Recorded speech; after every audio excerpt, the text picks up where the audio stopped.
अस्सलाम वालेकुम व्यूअर्स, कैसे हो साहब। मैं उम्मीद करता हूं कि आप बिल्कुल खैरियत से होंगे।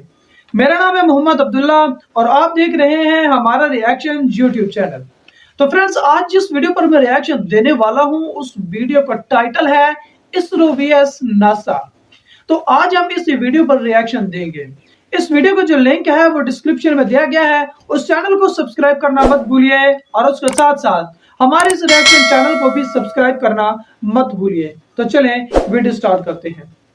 वेलकम दोस्तों, मैं हूं आपकी होस्ट और दोस्त नताशा और एक बार फिर पब्लिक डिमांड पर वीडियो लेकर आई हूं। दोस्तों, यूनिवर्स के बारे में जानना तो हम सभी को पसंद है, तो इस वीडियो में हम आपके लिए लाए हैं उन दो फेमस स्पेस एजेंसी का कंपैरिजन जो इस यूनिवर्स के रहस्यों को हमारे सामने उजागर करते रहते हैं। तो तैयार हो जाइए नासा और इसरो के बीच में एक दिलचस्प कंपैरिजन के लिए। दोस्तों, नासा का मतलब है नेशनल एरोनॉटिक्स स्पेस एडमिनिस्ट्रेशन और ये अमेरिका की स्पेस एजेंसी है। तो इसरो का मतलब है इंडियन स्पेस रिसर्च ऑर्गेनाइजेशन और ये हमारे देश भारत की स्पेस एजेंसी है। नासा की स्थापना 29 जुलाई 1958 में हुई थी और इसरो की स्थापना इसके लगभग 11 सालों बाद 15 अगस्त 1969 को हुई थी।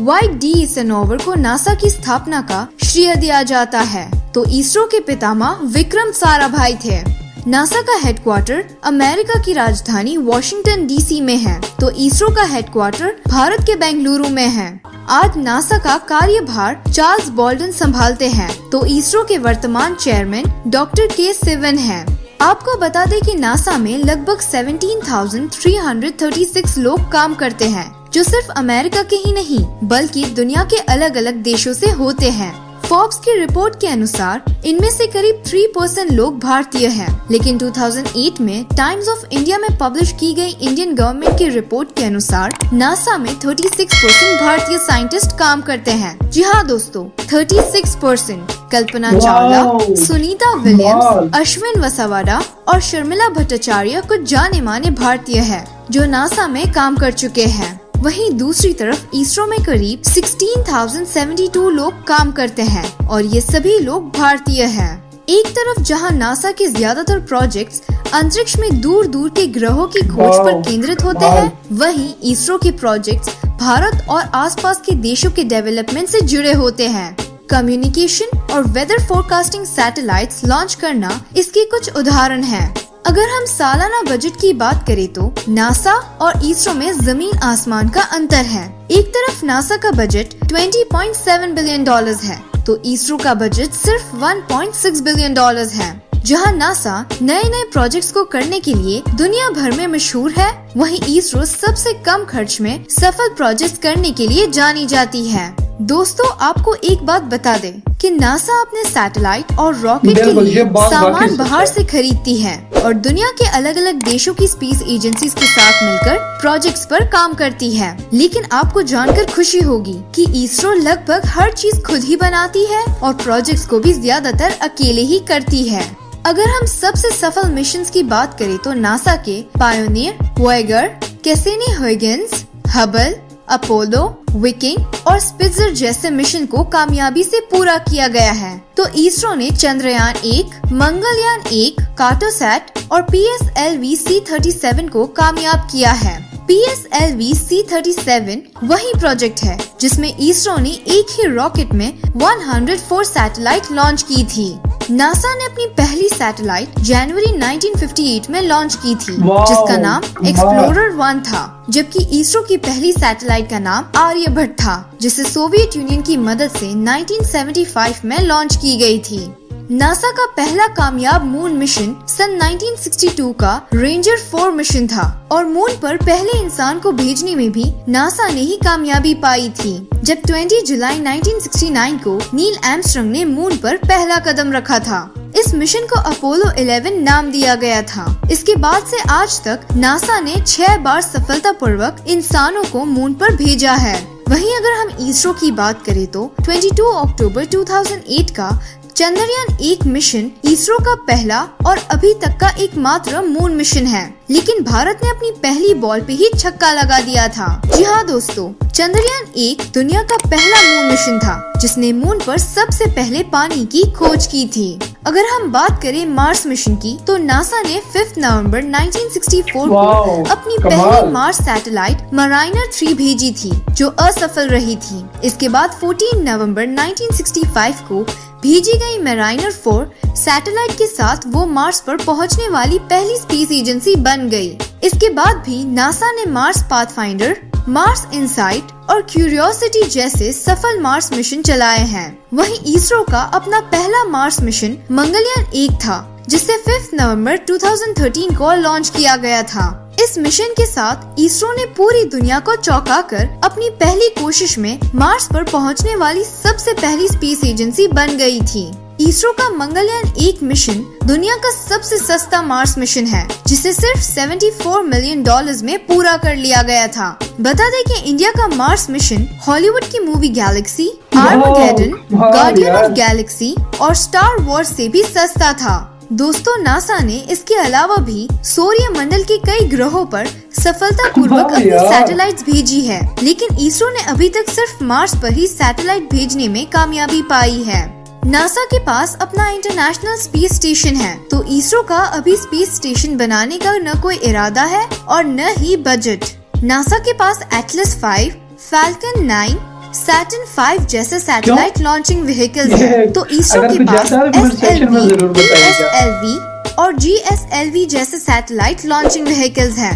15 फरवरी 2017 को इसरो ने एक साथ 104 सैटेलाइट को लॉन्च करके पूरी दुनिया को हिला दिया था, क्योंकि इस रिकॉर्ड से पहले सिर्फ 37 सैटेलाइट को एक साथ लॉन्च करने का रिकॉर्ड रशिया के नाम पर था। 104 सैटेलाइट को एक साथ, और वो भी अलग अलग पाथ पर लॉन्च करना बेहद मुश्किल था। आपको बता दें कि आने वाले कुछ सालों में NASA Mars 2020, Parker space probe, test और यूरोपा मिशन जैसे प्रोजेक्ट्स को पूरा करना चाहता है। तो इसरो ने भी चंद्रयान 2, मंगलयान 2, आदित्य L1 और शुक्रयान 1 जैसे मिशन को अंजाम देने की योजना बनाई है। वैसे इसरो ने आने वाले सालों में इंसान को मून पर भेजने की योजना भी बनाई है। अभी हाल ही में नासा और इसरो ने डुअल फ्रीक्वेंसी वाले रडार को पृथ्वी की ऑब्जर्वेशन सैटेलाइट पर स्थापित करने के लिए हाथ मिलाए हैं, और इस प्रोजेक्ट को निसार नाम दिया गया है।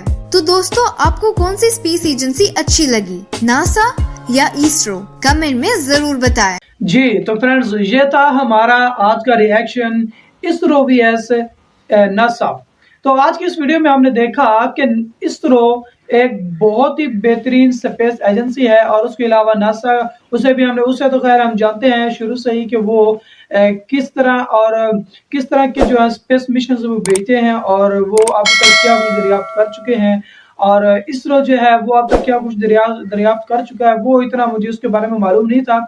लेकिन जो गुज़श्ता दिनों इंडिया में जो इंडिया की एजेंसी है इसरो, उन्होंने एक मिशन भेजा था चांद पे, जिसे शायद चंद्रयान 2 का नाम दिया गया था, तो वो नाकाम हो गया था। और इसका बस मुझे पता है, उससे पहले मैं इसरो के बारे में इतना ज्यादा जानता नहीं था।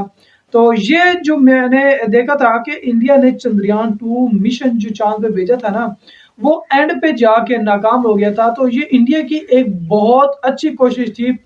खैर, कम से कम इंडिया ने कोशिश तो की है ना, बेशक नाकाम होना एक अलग बात है, लेकिन उन्होंने कोशिश की है। पाकिस्तान ने तो खैर अब तक कोशिश की ही नहीं है। और उसके अलावा पाकिस्तान अगर कोई मिशन भेजता है तो वो भी चाइना के थ्रू भेजता है। अगर कोई सैटेलाइट्स वगैरह भेजने हो तो वो चाइना के जरिए भेजता है। खुद आज तक पाकिस्तान ने अपने मुल्क में से सैटेलाइट नहीं भेजी।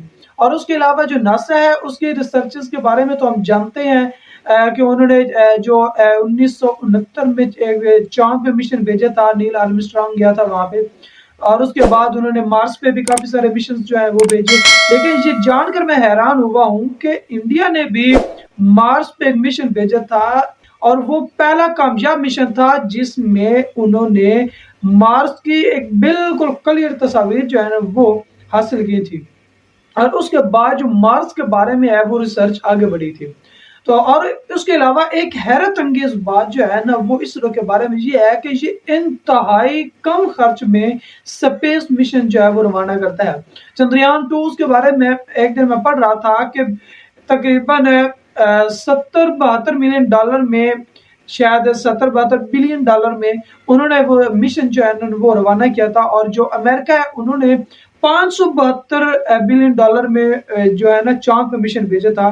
तो ये कितना ज्यादा, 572 का और सिर्फ 72 का, इनके दरमियान कितना ज्यादा गैप है, तकरीबन 90% से भी ज्यादा बन जाता है यार। लेकिन ये एक बहुत अच्छी बात है। ठीक है, थोड़ा टाइम ज्यादा लग जाता है, लेकिन कम से कम कौम का पैसा तो बच जाता है। और ये एक बहुत बेहतरीन उनकी है जो है ना स्ट्रेटजी। और उसके अलावा चाइना है, वो भी काफ़ी स्पेस से जो है ना स्पेस रिसर्च में काफ़ी आगे जा चुका है। और अमेरिका तो खैर पहले से गया है, लेकिन अमेरिका एक अकेला नहीं है, उनके साथ और भी काफ़ी सारे ममालिक हैं जो उनके नाज़ कायदे हैं। और इसरो जो है वो ऑलमोस्ट तनहा ही काम कर रहा है, और वो बहुत अच्छा काम कर रहा है। मुझे ये जानकर बहुत हैरानगी हुई कि इंडिया का कुछ ऐसे मिशंस भी है जिन पे इतना कम खर्च आया है कि जो हॉलीवुड की मूवीज हैं उन पे जो खर्च आया होगा ना, वो भी इसरो के इन मिशन से ज्यादा है। तो ये एक बहुत बड़ी और बड़ी कमाल की चीज है कि इंडिया के हॉलीवुड फिल्मों पे ज्यादा खर्च आता है इंडिया के स्पेस मिशन की निस्बत। तो फ्रेंड्स, मैं उम्मीद करता हूँ कि आपको हमारा आज का ये जो रिएक्शन है ये बहुत पसंद आया होगा। मिलते हैं इस तरह का मजीद इंटरेस्टिंग रिएक्शंस के साथ, तब तक के लिए अल्लाह हाफिज।